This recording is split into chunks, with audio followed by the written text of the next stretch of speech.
Jake Morrison stood at the back of the training hall, trying to make himself invisible. It never worked. The other cadets always found him, always had something to say about the small human who didn't belong among warriors. The Galactic Hunters Academy floated in orbit around Centrius Prime, a massive station where the best fighters from across known space learned to track and hunt the deadliest creatures in the universe. Jake was 19 years old, the youngest cadet ever accepted into the program. He was also the only human in his class. "Look at the little Terran," Vex Thor's voice boomed across the hall. The massive Raxian commander stood nearly 8 feet tall, his gray scales gleaming under the station's lights. "Still here? I thought you would have run home to your soft planet by now." The other cadets laughed. There were 12 of them in total, representing 6 different species. None of them believed humans belonged in the academy. Earth had only joined the galactic community 5 years ago. To the older civilizations, humans were children playing at being warriors. Jake said nothing. He had learned that talking back only made things worse. Instead, he focused on checking his equipment for the day's training exercise. His hands moved quickly over the practice weapon, a standard plasma rifle set to non-lethal stun mode. "Ignoring me?" Vex Thor stepped closer, his shadow falling over Jake like a dark cloud. "Perhaps that's wise. Words require courage, and humans have none." Jake's jaw tightened, but he kept his eyes down.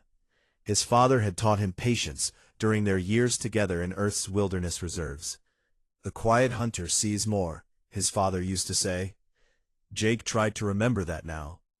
The training instructor, a 4-armed Kelthari named Instructor Zeph, activated the holographic arena. The walls of the hall shimmered and disappeared, replaced by a dense jungle environment. Rain fell from nowhere, soaking through Jake's uniform immediately. "Today's exercise is simple," Zep announced, her multiple arms gesturing at the simulated terrain. "Track the target, neutralize it, return to base. The 3 fastest cadets will receive commendations. The slowest will run penalty drills for a week. Begin." The cadets scattered into the jungle. Vex Thor moved like a predator, his powerful legs carrying him forward in great leaps. Others used their natural advantages: wings, enhanced senses, technological implants. Jake had none of these things. He had only his training and his instincts. He started moving through the undergrowth, keeping low and quiet. The simulated rain helped mask his sounds. He watched the ground carefully, looking for signs of the target creature. Broken branches, displaced soil, anything that showed movement. The hours passed slowly. One by one, cadets began returning to base, their targets neutralized. Vex Thor finished first, as always. He stood at the exit point, arms crossed, watching as others emerged from the jungle.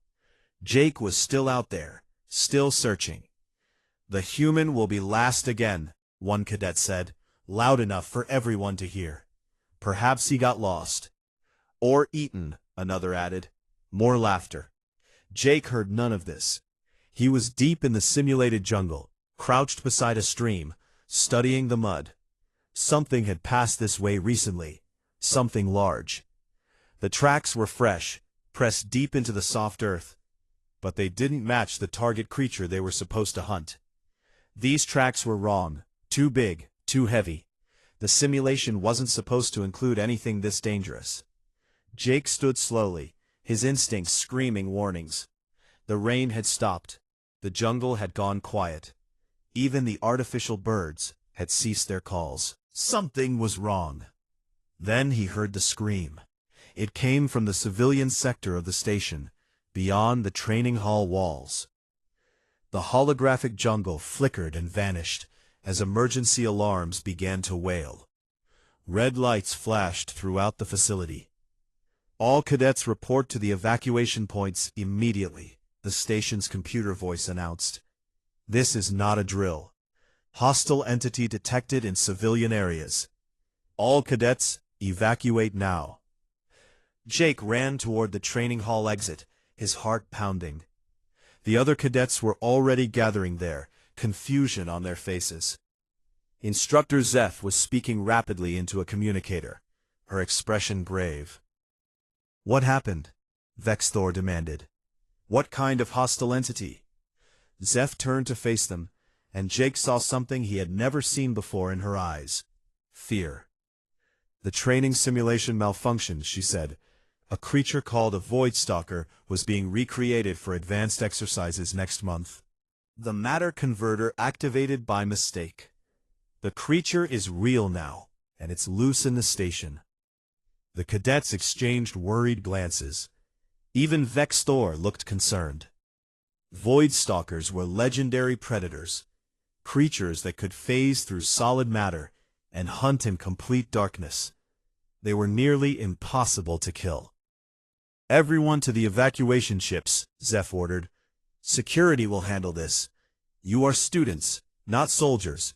Go now." The cadets began moving toward the evacuation corridor. Jake followed at first, but something made him stop. He thought about the tracks he had seen, the ones that were too large and too heavy. He thought about the scream from the civilian sector. While the others hurried away, Jake turned and ran in the opposite direction. He heard Zeph shouting behind him, but he didn't stop. He grabbed a weapon from the training hall storage, a real plasma rifle this time, not a practice model. The security system should have stopped him, but the emergency had overridden normal protocols. Jake sprinted through the station corridors, following the sounds of panic. People were running everywhere, trying to reach safety. He pushed against the crowd, moving toward the danger instead of away from it. He found the first signs of the creature in Corridor 12. Blood on the walls, long claw marks scoring the metal. The lights flickered overhead, and Jake could hear something moving in the darkness ahead. Something big. Something that shouldn't exist. Jake checked his weapon and kept moving forward. His hands were shaking, but his mind was clear. Everyone else was running away. Someone had to go toward the danger. Someone had to try to stop this thing before it killed innocent people. He thought about his father, about all the lessons learned in Earth's wild places. "The bravest hunter isn't the one without fear," his father had said. "It's the one who moves forward despite the fear." Jake moved forward into the darkness, alone, hunting the deadliest predator in the galaxy. Behind him, the other cadets were reaching safety. Ahead of him, something growled in the shadows, and Jake Morrison stepped forward to meet it. The darkness of Corridor 12 wrapped around Jake like a living thing. Emergency lighting cast red shadows on the walls, making every corner look like it held monsters. Jake moved slowly, his rifle raised, his breath controlled and steady. The blood trail led deeper into the station's lower levels. Jake followed it, his eyes scanning for movement. He had studied Void Stalkers in his xenobiology classes, though he never expected to face one in real life.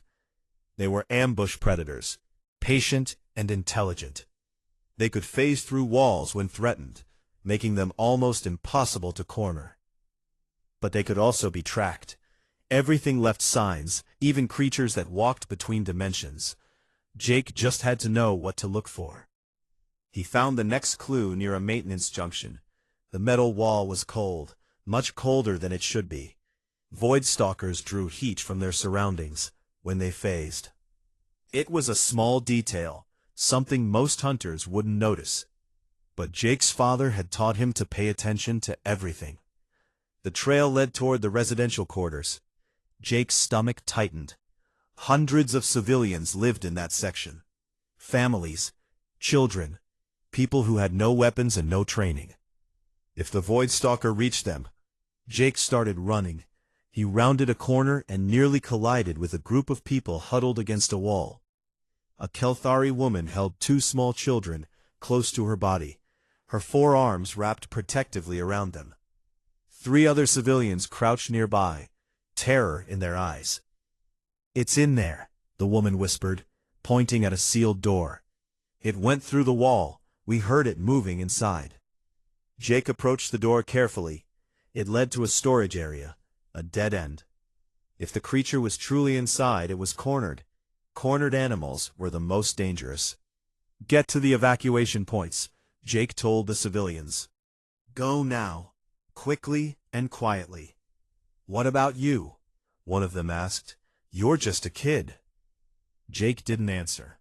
He waited until they were gone, then placed his hand against the door. It was ice cold. The creature was definitely inside. He could wait for security. That would be the smart choice. But security was spread thin across the entire station, dealing with evacuations and protecting critical systems.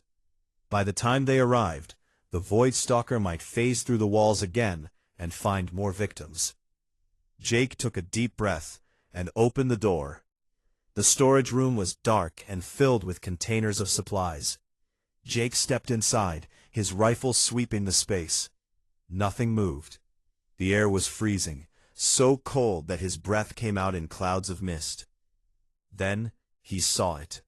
The Void Stalker crouched in the far corner, partially phased so that its body looked translucent and ghost-like. It was massive, easily the size of a ground car, with 6 legs and a head that was mostly teeth. Its eyes glowed with a sickly purple light. But something was wrong. The creature wasn't attacking. It was curled up, almost defensive. Jake noticed dark fluid leaking from its side. Blood. The creature was injured. His finger rested on the trigger, but he didn't fire. His father's voice echoed in his memory. "Understand before you act. A wounded animal isn't evil. It's scared." Jake lowered his rifle slightly and took a slow step back. The Void Stalker's eyes tracked his movement, but it didn't lunge. It watched him, wary and in pain. "You're lost, aren't you?" Jake said softly. "You didn't ask to be here. You're just trying to survive." The creature made a low sound, something between a growl and a whimper. Jake had an idea, probably a stupid one. He reached into his belt and pulled out a thermal flare, the kind used for emergency signaling. He activated it and tossed it gently to the side, away from both himself and the creature. The Void Stalker's attention snapped to the heat source. Its body became more solid as it focused on the flare. Jake used the distraction to back out of the room slowly, never taking his eyes off the creature. Once outside, he sealed the door and activated the emergency lock. It wouldn't hold the creature permanently, but it would slow it down. Jake pulled out his communicator and tried to contact the security center. "This is Cadet Morrison," he said. "I've located the hostile entity in Storage Bay 7, Section 4. The creature is injured and defensive, not actively hunting. I recommend containment rather than elimination. Repeat, recommend containment." Static answered him. The communication system was overloaded with emergency traffic. Jake cursed under his breath and started moving again. He needed to find someone in authority, someone who would listen. He nearly made it to the security checkpoint when he heard voices ahead. Not civilians. These were trained voices, military voices.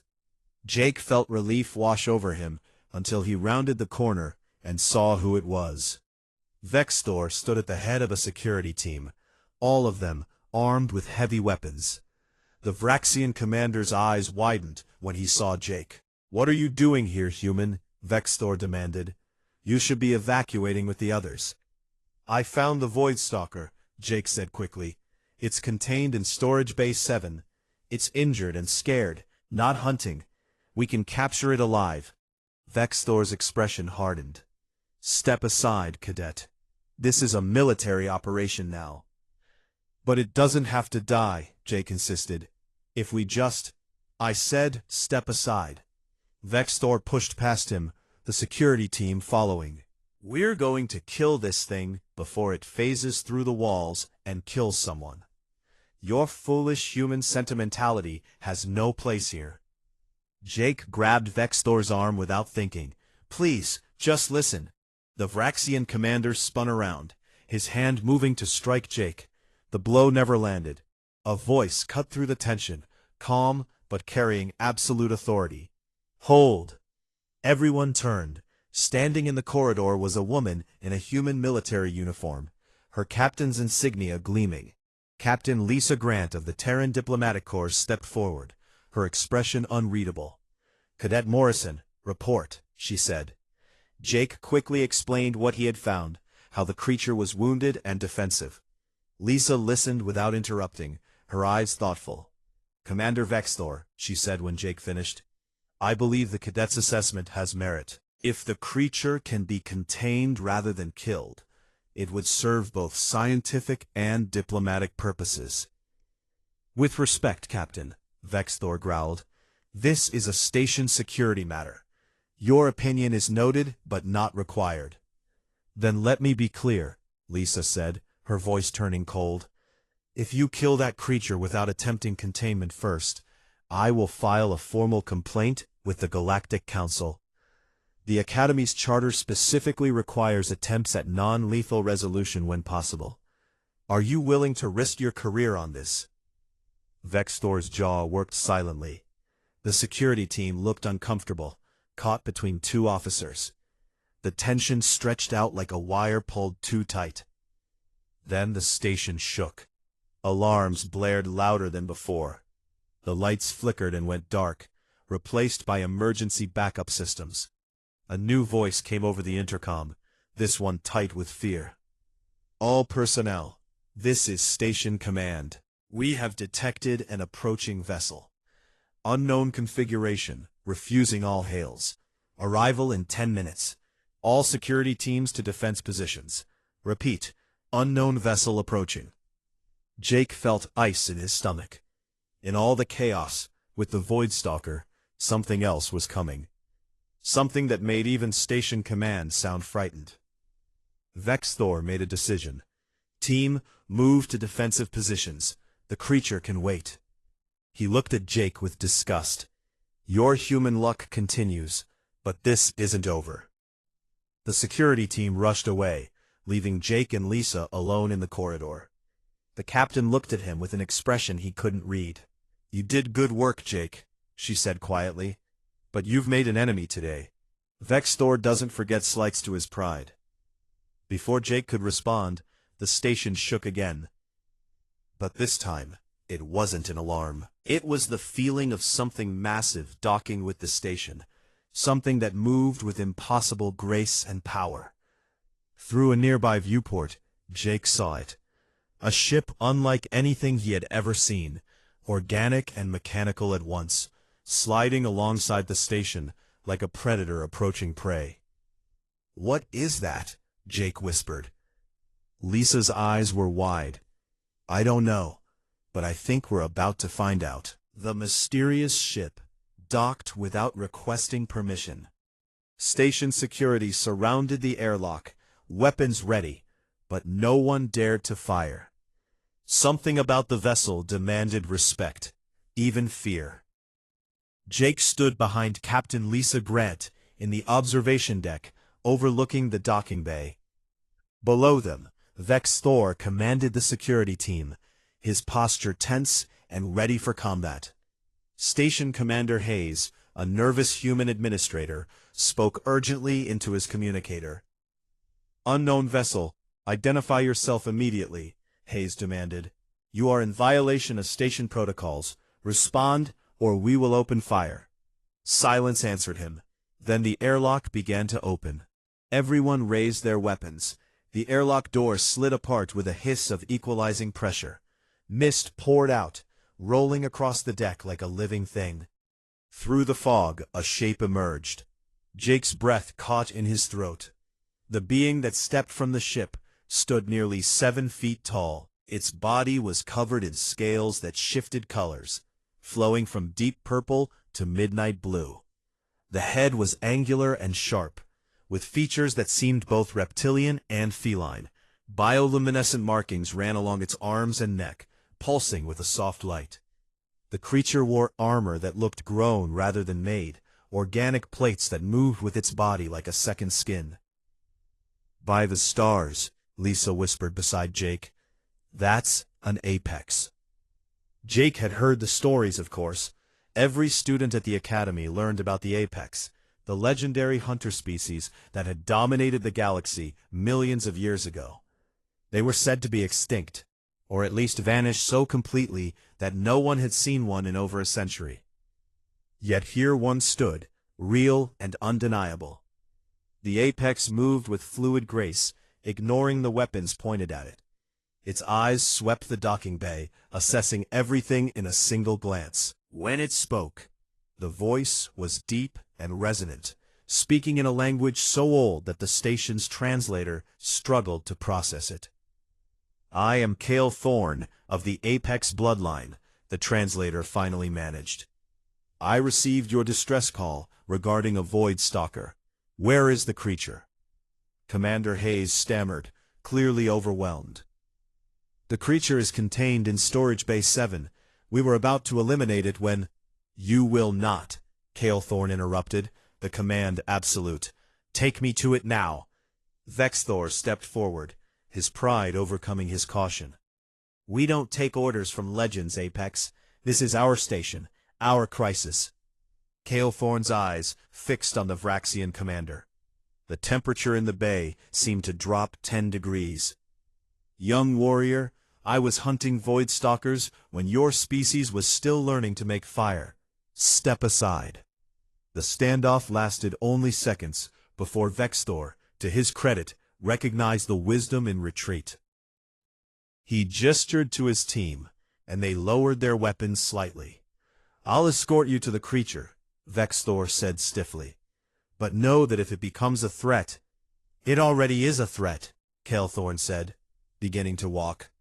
"The question is whether we respond with wisdom or with weapons. Come, and bring the young one who tracked it." Everyone looked around in confusion. Cale Thorne stopped and turned, his luminescent eyes finding Jake through the observation window. "You," the Apex said, pointing directly at him. "The small human. You found the creature first, yes? I can smell its blood on your clothes. Come with me." Jake felt every eye in the station turn toward him. Lisa nodded encouragement, and Jake found himself moving toward the stairs, his legs carrying him forward almost against his will. Minutes later, Jake stood beside Cale Thorne, Vexthor, and a security team outside Storage Bay 7. The Apex had barely looked at him during the walk, but Jake felt constantly observed, as if those ancient eyes missed nothing. "The creature is behind this door," Vexthor explained. "It's injured, but still extremely dangerous. We should eliminate it before—" Cale Thorne held up one clawed hand for silence. He placed his other hand against the door, his eyes closing. The bioluminescent markings on his body pulsed brighter for a moment. "The human was correct," Cale Thorne said, opening his eyes. "The creature is frightened and in pain. It defends itself, nothing more." He looked at Jake. "You showed wisdom in not killing it immediately. Why?" Jake swallowed hard. Having a legend directly address him was terrifying. "My father taught me to understand animals before judging them. The Void Stalker didn't ask to be here. It's a victim too." Something changed in Cale Thorne's expression. The alien face was hard to read, but Jake thought he saw approval there. "Your father taught you well, young one," Cale Thorne said. "He taught you the old ways, whether he knew it or not." The Apex turned to Vexthor. "Open the door. I will enter alone." "That's suicide," Vexthor protested, "even for an Apex." "Is it?" Cale Thorne's tone carried amusement. "Watch and learn, young warrior. Watch and learn what it means to truly hunt." The door opened. Cale Thorne walked in without hesitation, without weapons drawn. The security team tensed, ready to rush in if needed. Jake watched through the doorway, hardly breathing. The Void Stalker was exactly where Jake had left it, still partially phased, still bleeding. It growled when it saw Cale Thorne, a sound of warning and fear. Cale Thorne did something that shocked everyone. He knelt down, making himself smaller, less threatening. He deactivated his armor's weapon systems, with a series of clicks. Then he began to make sounds. Not words exactly, but something older than words. A rhythm, a pattern, a song without melody. The Void Stalker's growl sated, its glowing eyes fixed on Calethorn with what might have been recognition. "Yes," Calethorn said softly, still in that ancient language. "You know these sounds, don't you? Your kind and mine, we remember the old agreements, the pacts made when the universe was young." The creature's body became more solid. It uncurled slightly, still wary, but no longer openly hostile. Jake found himself moving forward without thinking. Vexthor tried to grab his arm, but Jake slipped past. He entered the storage bay and knelt beside Calethorn, mimicking the Apex's posture. "What are you doing, human?" Vexthorn hissed from the doorway. Jake didn't answer. He looked at the Voidstalker and slowly, carefully, began to hum. It was a tune his father used to calm injured animals back on Earth. A simple melody that carried no threat, only peace. The Voidstalker's eyes shifted between Jake and Calethorn. Then, incredibly, it began to move toward them. Not attacking, but approaching, trusting. Calethorn turned his head to look at Jake, and this time there was no mistaking the expression. It was respect. "Little brother," Calethorn said in the common tongue, so everyone could hear, "you honor the old ways. You walk the path of understanding, though no one taught you its name."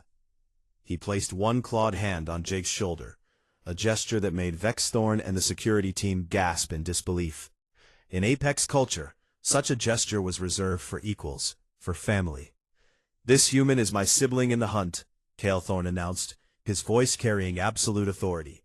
"Any who mock him, mock me. Any who challenge him, challenge me. So, I declare before all witnesses." The storage bay was silent, except for the soft sounds of the Voidstalker, which now allowed Calethorn to examine its wounds. The ancient hunter worked quickly, applying medical gel from a pouch on his belt. "The creature needs transport back to its homeworld," Calethorn said. "My ship has appropriate containment. Young brother, will you help me guide it aboard?" Jake nodded, not trusting his voice. Together, they led the Voidstalker out of the storage bay. The creature walked between them calmly now, its trust earned through understanding rather than force. Vexthorn stepped aside as they passed, his face unreadable. The security team parted like water before a ship's bow. Everyone stared at the impossible sight. A human cadet walking beside a legendary apex, guiding one of the galaxy's deadliest predators as if it were a pet. As they walked through the station toward the docking bay, Calethorn spoke quietly to Jake. "You have a gift, young one. A rare gift that my people thought lost to the galaxy. I would speak with you more, once this creature is safe. Would you grant me that honor?" Jake looked up at the towering legend beside him. The honor would be mine. Calethorn's luminescent markings pulsed with what might have been pleasure. "Good. Very good. There is much I would teach you, if you wish to learn. The old ways need not die with my generation. Perhaps humans can carry them forward." Behind them, Vexthorn watched with narrowed eyes, his pride wounded and his worldview shattered. The young human he had mocked was now under the protection of the galaxy's most feared hunter. This was not over. The Voidstalker was safely contained in Calethorn's ship within an hour. Jake watched through the transparent containment field as the creature settled into a specialized chamber filled with the atmospheric conditions of its home world. It looked almost peaceful now, the fear gone from its eyes. "It will heal," Calethorn said beside him. "And in 3 cycles, I will return it to the void reaches where it belongs. Thanks to you, young brother. This creature lives to see its home again." Jake felt warmth spread through his chest. In one day, he had gone from being the station's joke to being called brother by a living legend. It felt unreal. Come, Calethorn gestured toward a doorway. We must talk, you and I. There are things you need to understand. Jake followed the apex deeper into the organic ship. The walls seemed to breathe, pulsing with soft bioluminescence. Everything felt alive, as if the ship itself was a creature. They entered a chamber that might have been a meeting room or meditation space. Calethorn settled onto a bench that adjusted to fit his body, and gestured for Jake to sit as well. Do you know why your people call this genre humanity? Yes? Calethorn asked, surprising Jake with the question. No, not really, Jake admitted. Because humans have something most species lost long ago, Calethorn explained. You have not forgotten how to be soft and still be strong. You remember that mercy is not weakness. You understand that the greatest power is choosing not to use your weapons when you could. The Apex's eyes studied Jake carefully. My people, the Apex, we were once the greatest hunters in all the galaxy. Not because we were the strongest or the fastest, but because we understood the path of understanding. We knew that true hunting is not about killing. It is about knowing when to kill, when to spare, and when to guide. Calethorn's markings pulsed slower now, a sign Jake was beginning to recognize as sadness. But the galaxy changed. Younger species rose to power. They saw only our strength, not our wisdom. They wanted to be hunters too, but they learned only the violence, not the understanding. They made hunting into sport, into glory, into proving dominance. What happened? Jake asked quietly. We tried to teach them better. We failed. Species after species rejected the old ways, chose pride over wisdom, chose kill counts over knowledge. Eventually my people grew tired. We left the younger species to their wars and their glory. We retreated into the deep places of the universe, watching, waiting, hoping that someday someone would remember. Calethorn reached out and placed his hand on Jake's shoulder again. Today I saw a young human, mocked by his peers, choose understanding over violence. I saw him risk his life, not for glory, but for a creature that could not ask for help. I saw him teach me hope again. The weight of those words settled on Jake like a physical thing. I don't understand. What are you saying? I am saying I want to teach you, young brother. I want to pass the path of understanding to you, so that when I am gone, the old ways will not die with me. Calethorn's voice was intense. I am offering you apprenticeship, something I have not offered anyone in 500 years. Jake's mind reeled. But I'm still in the academy. I have training to complete, a career path. Paths change, Calethorn interrupted gently. The question is, which path calls to your heart? The one where you become another soldier following orders? Or the one where you become something the galaxy desperately needs and has forgotten how to be? Before Jake could answer, his communicator chirped. It was Captain Lisa Grant, requesting his immediate presence in the station commander's office. Jake looked at Calethorn apologetically. Go, the Apex said. Think about my offer. We will speak again before I depart. But Jake Morrison, know this. Whether you accept or not, you have already walked further on the path than most beings travel in a lifetime. That cannot be taken from you. Jake left the ship with his mind spinning. The walk back through the station felt surreal. Other cadets and personnel stared at him as he passed. Some with respect, some with confusion, some with clear hostility. Word had spread fast about what happened. He reached Commander Hayes' office to find not just the commander and Captain Grant, but also Instructor Zeph, and unfortunately, Vex Thorn. The Vraxian commander's expression was carefully neutral, but Jake could feel the anger radiating from him. Cadet Morrison, Commander Hayes began, looking uncomfortable. Your actions today have created a complex situation. He violated orders, Vex Thorn interjected. He left his assigned evacuation point, armed himself without authorization, and interfered with security operations. These are serious infractions. He also saved civilian lives, Lisa countered sharply. He successfully tracked and contained a void stalker, something your security team failed to do. And he earned the respect of an apex hunter, which is more than any Academy graduate has achieved in recorded history. Respect from a relic of a dead civilization, Vexthorn sneered. The apex abandoned the galaxy. Their ways are obsolete. What use is their approval? Enough. Commander Hayes held up his hand. The fact remains that Cadet Morrison broke several regulations, regardless of the outcome. However, the political implications of this situation are significant. An apex has publicly claimed a human as a sibling hunter. The Galactic Council will want to know more. Instructor Zeph spoke for the first time. I have watched Jake Morrison struggle in my classes for months. He is not the fastest or the strongest. But today he showed something more important: judgment under pressure and compassion in crisis. These are qualities we should encourage, not punish. Compassion is a luxury, Vexthorn said coldly. In real combat, it gets you killed. The Academy exists to create warriors, not philosophers. The Academy exists to create hunters, Lisa corrected. And from what I understand of hunting philosophy, Cadet Morrison demonstrated textbook protocol.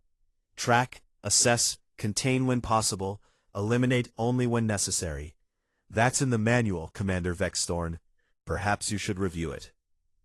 Vexthorn's jaw tightened dangerously. Jake remained silent, knowing that anything he said would only fuel the fire. Commander Hayes sighed deeply. Here is my decision.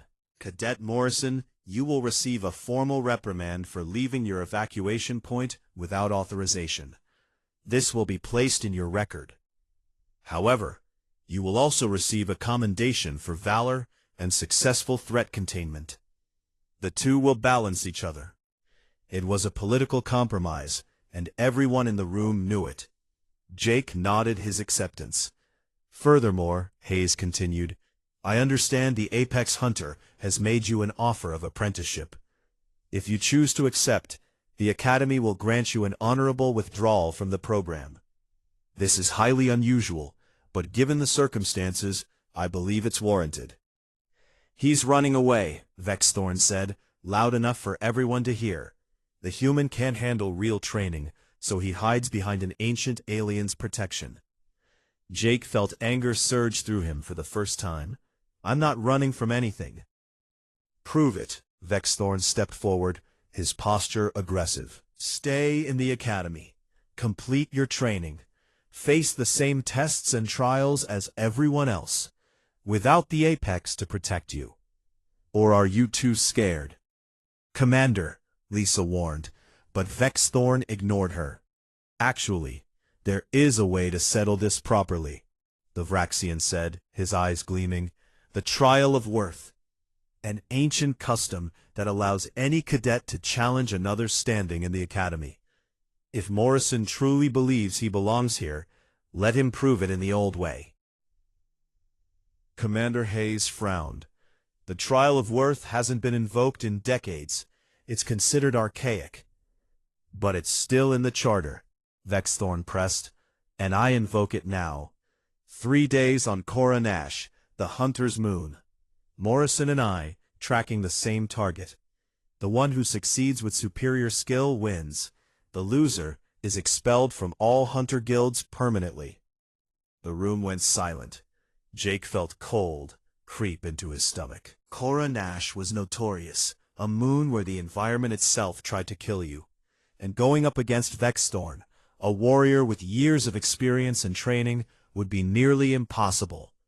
Jake, you don't have to accept this, Lisa said quickly. It's clearly a trap. But Jake looked at Vexthorn and saw something he recognized: wounded pride and desperate need to prove dominance. If he refused, the Vraxian would never let it go. The mockery would continue, worse than before. And every success Jake achieved would be attributed to Kael'thorn's protection, not his own merit. I accept, Jake said quietly. Jake, no, Lisa started. I accept the trial of worth, Jake repeated, louder this time. 3 days on Coronash. I'll prove I belong here through my own skill, not anyone else's protection. Vexthorn smiled, but it was not a kind smile. Excellent. I look forward to it, human. Try not to die too quickly. As the meeting ended, and Jake left the office, he wondered if he had just made the biggest mistake of his life.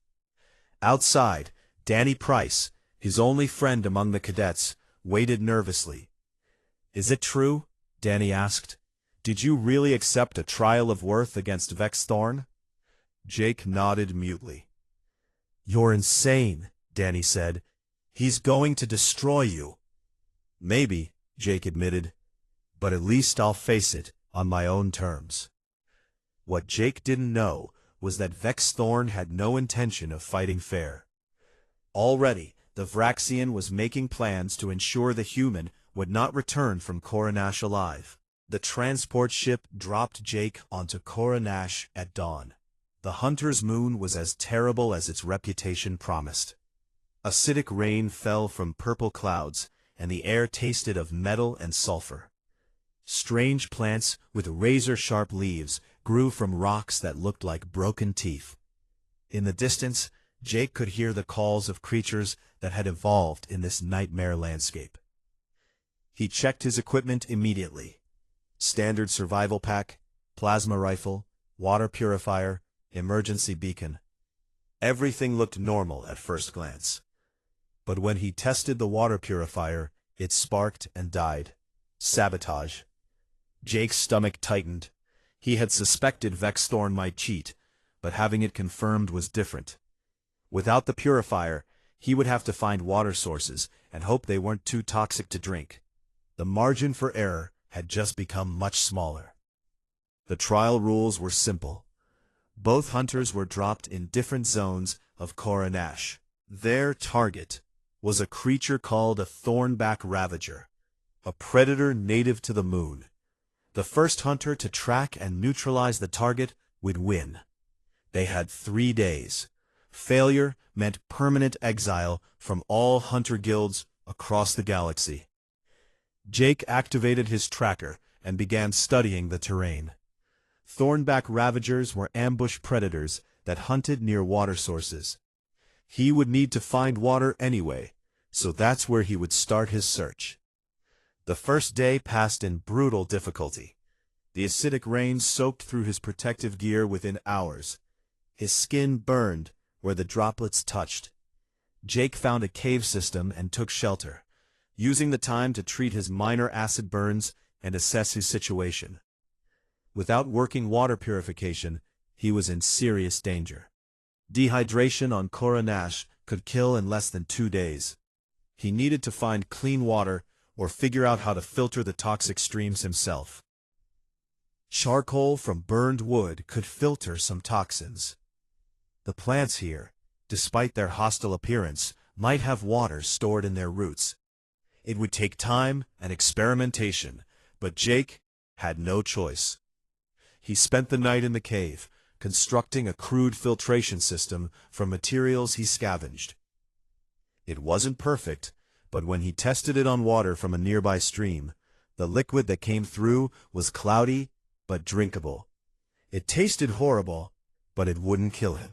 Day 2 began with Jake finding his first signs of the Thornback Ravager. Massive claw marks scored a rock formation near a thermal pool. The marks were fresh, less than 6 hours old. The creature was close. Jake followed the trail carefully, his rifle ready but not raised. Something his father taught him echoed in his mind. Desperate prey runs, confident hunters walked. He needed to project calm, not fear. The trail led deeper into a canyon system where the rock walls blocked out most of the light. Jake's instinct screamed warnings. This was perfect Ravager territory. Narrow passages, lots of shadows, multiple ambush points. He was about to retreat and circle around when he heard something that made his blood freeze. A roar of pain and rage, definitely not the Ravager's call. That was a Vraxian war cry. Vexthorn was in trouble. Jake's first instinct was to leave. Vex Thorn had sabotaged his equipment and clearly wanted him dead. Walking away would be justified. But as Jake stood there in the acid rain, listening to the sounds of combat echoing through the canyon, he thought about what Cale Thorn had said. The greatest power is choosing not to use your weapons when you could. Jake ran toward the sounds. He found them in a circular clearing where the canyon opened up. Vex Thorn lay against a rock wall, his leg bent at an unnatural angle, his armor cracked and leaking hydraulic fluid. The Thornback Ravager circled him slowly, a creature the size of a small building, with armored plates covering its body and a tail lined with poisonous spikes. The Ravager was playing with its prey, not attacking yet. It knew the Vraxian was wounded and helpless. It was savoring the moment. Jake could have watched, could have let the trial resolve itself through Vex Thorn's defeat or death. Instead, he raised his rifle and fired at the ground near the Ravager's feet. The creature spun toward him, startled and angry. Jake fired again, not at the creature but near it, driving it away from Vex Thorn. He began backing up slowly, leading the Ravager away from the wounded Vraxian. "You fool!" Vex Thorn shouted behind him. "What are you doing?" Jake didn't answer. He was too focused on the predator stalking toward him. The Ravager was massive and powerful, but it was also cautious. It had been injured in its fight with Vex Thorn, dark blood leaking from a wound in its side. Two wounded predators facing each other. The difference was that Jake understood what he was seeing. This creature, like the Void Stalker before it, wasn't evil. It was just trying to survive in a harsh world. It had attacked Vex Thorn because the Vraxian had invaded its territory with aggression and weapons. Jake slowly lowered his rifle and knelt down, making himself smaller. The Ravager paused, confused by the behavior. No prey had ever done this before. "I'm not here to hurt you," Jake said softly, knowing the creature couldn't understand words but might understand tone. "You're injured. So am I. So is he. We're all just trying to survive this moon. Let's not make it worse." The Ravager tilted its massive head, studying Jake with intelligent eyes. Seconds stretched into minutes. Then, incredibly, the creature turned away.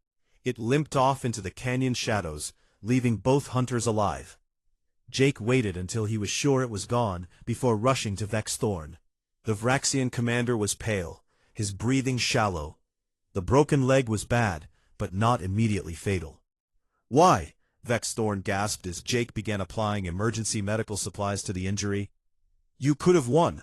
Could have let it kill me. Why save me?" "Because that's not what hunters do," Jake said, working quickly to stabilize the leg. "Real hunters don't let pride turn into murder. My father taught me that, and today a legend taught me that again." Vex Thorn's eyes closed. "I sabotaged your water purifier. I wanted you to fail, to suffer." "I know," Jake said simply, "but I'm not going to let you die because you're an idiot." Despite his pain, Vex Thorn almost laughed. "You have courage, human." Stupid courage, but courage nonetheless. Jake activated his emergency beacon.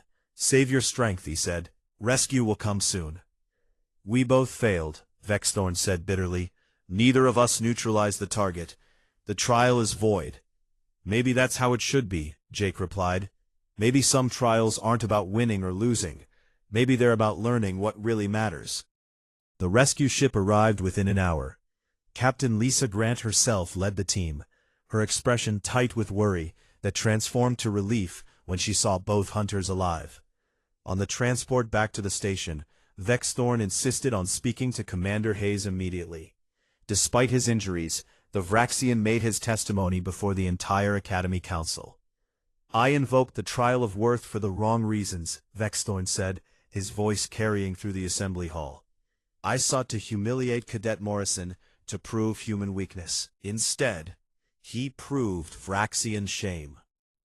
The council murmured in surprise. Vex Thorn continued, his eyes finding Jake in the audience. "I sabotaged his equipment, I wanted him to fail. When I was wounded and helpless, he saved my life at risk to his own success. He showed mercy to both his enemy and to a dangerous predator. This is not weakness. This is strength I did not understand. Vexthorn stood with difficulty, his leg wrapped in medical braces. The trial of worth should be declared in Morrison's favor. He demonstrated superior hunting judgment and honor. I was wrong about him. I was wrong about humans. The council conferred briefly before Commander Hayes stood. The trial of worth is declared complete. Cadet Jake Morrison is recognized as having passed with distinction. Furthermore, Commander Vexthorn's admission of sabotage requires disciplinary review. I accept whatever judgment is appropriate, Vexthorn said, but I ask one thing. Allow me to withdraw my previous statements about humans and their unsuitability for the Academy. Allow me to instead recommend Cadet Morrison for advanced honors. The hall erupted in shocked conversation. Jake sat frozen, unable to process what was happening.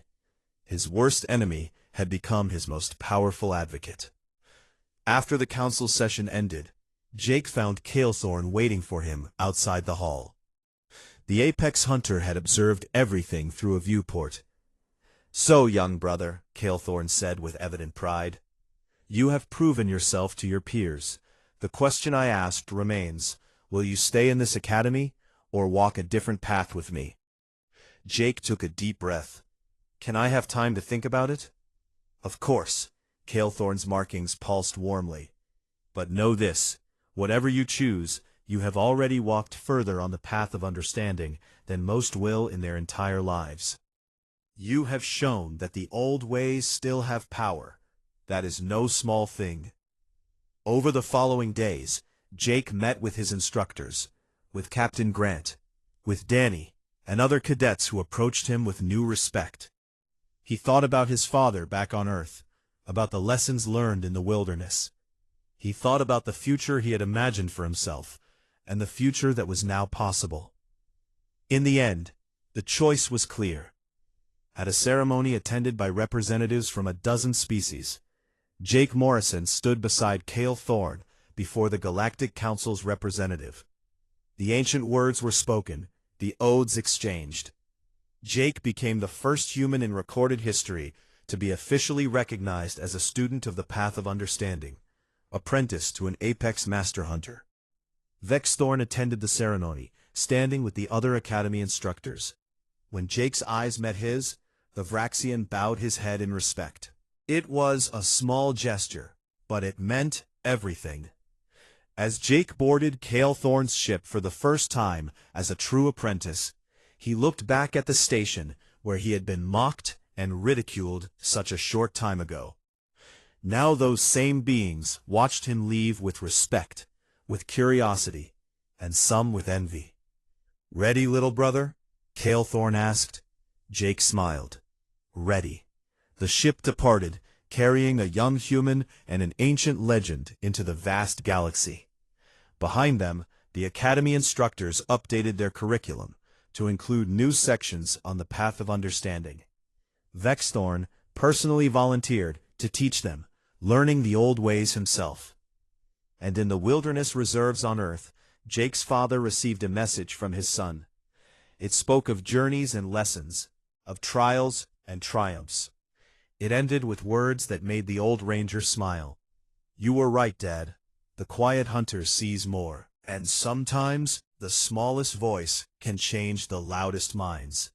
The galaxy had ridiculed the young Terran, but when the deadliest hunter called him Sibling, everything changed, and Jake Morrison, formerly the Academy's joke, began a journey that would one day make him a legend in his own right.